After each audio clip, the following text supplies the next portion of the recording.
Welcome to Man Does Tech, where I solve the problems you didn't even know you had. In this video, I will explain how to make delicious fudge. To begin, ensure you have all your ingredients ready, like 4 cups of sugar, 1 cup of milk, and 1/2 cup of butter. Also, gather your tools, including a sturdy pot and a reliable candy thermometer. Understanding the science behind fudge, especially temperature, is key to a perfect batch. Now let's start cooking.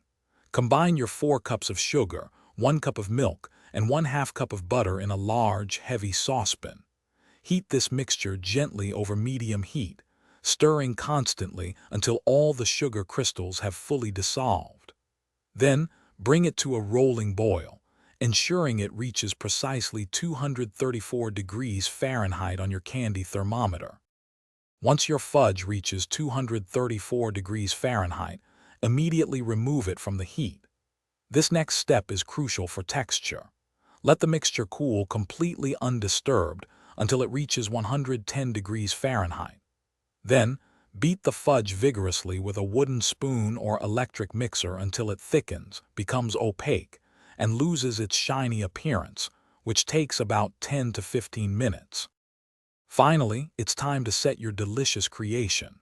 Quickly pour the beaten fudge into a buttered 8 by 8 inch pan. Use a spatula to smooth the top evenly before it begins to firm up. Allow the fudge to cool completely at room temperature for at least 2 to 3 hours, or until firm.